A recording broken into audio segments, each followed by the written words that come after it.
Bonjour, aujourd'hui on voit comment transformer une forme générale de la droite à la forme fonctionnelle de la droite.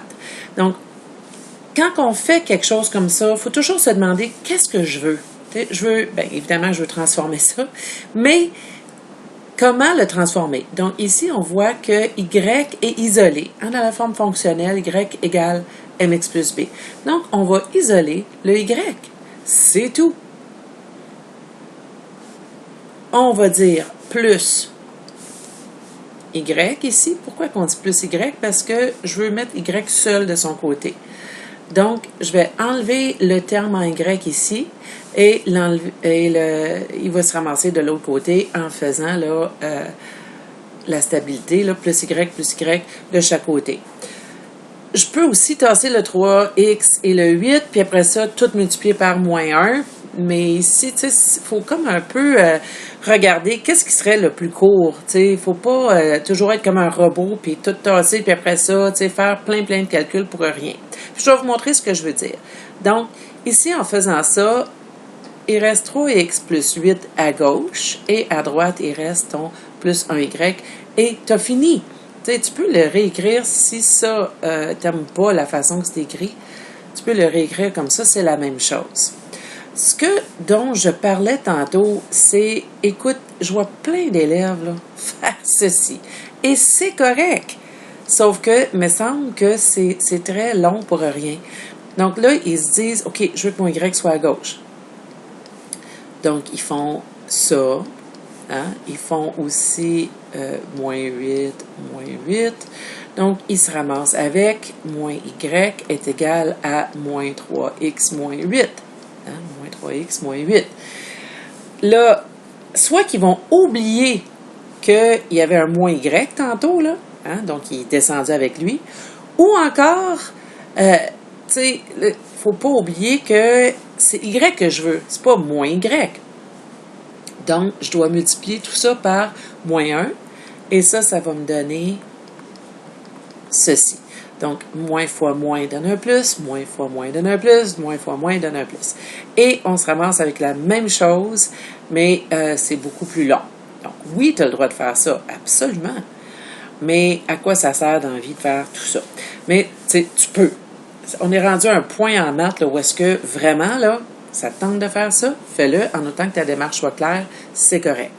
Donc, ici, tu sais, je peux faire moins Y. Il va me rester 2x moins 7 est égal à moins Y. Et là, je peux faire fois moins 1. Là, vous allez dire, ben, tu viens pas juste de dire que ça c'était long. Ben, ça dépend. Ça dépend de qu'est-ce que tu vois comme étant le plus simple. Donc ici, tasser un élément, puis après ça, faire moins 1, je trouvais ça correct. Dans le deuxième exemple, c'est vraiment aussi long ou aussi court, faire les deux. Je vais vous montrer.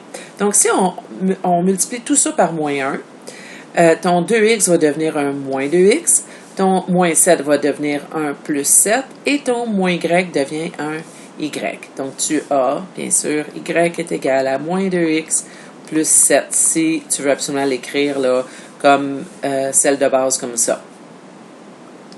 Sinon, tantôt, tu avais 2x plus y moins 7 est égal à 0. Tu sais, souvent, je vais dire à mes élèves, joue aux échecs un petit peu, là, aux échecs dans le sens de, tu sais, essaie de voir qu'est-ce qui va se passer. Si je tasse mon y, il va devenir moins y, il va falloir que je fasse fois moins 1, comme ici.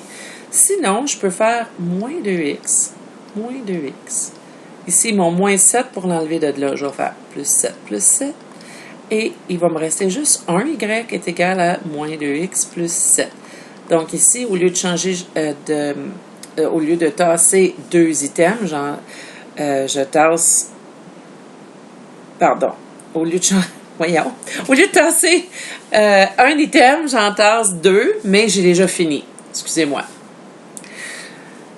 Et voilà.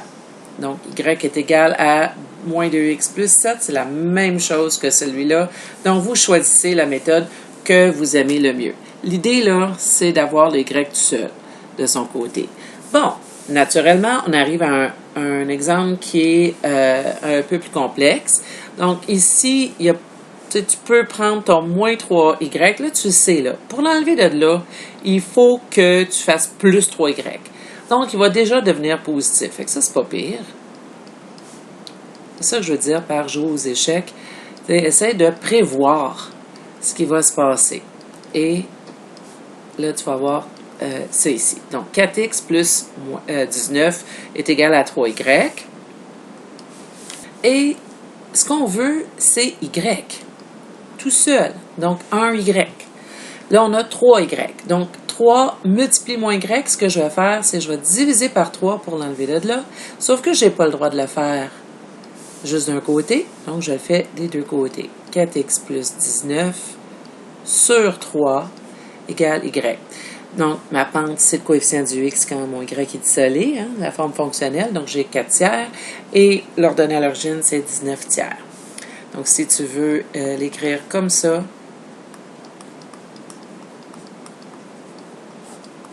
c'est bien correct. Tu peux aussi les séparer, 4 tiers et 19 tiers séparément. Donc, voilà, de la générale à la fonctionnelle, tu fais juste isoler ton y.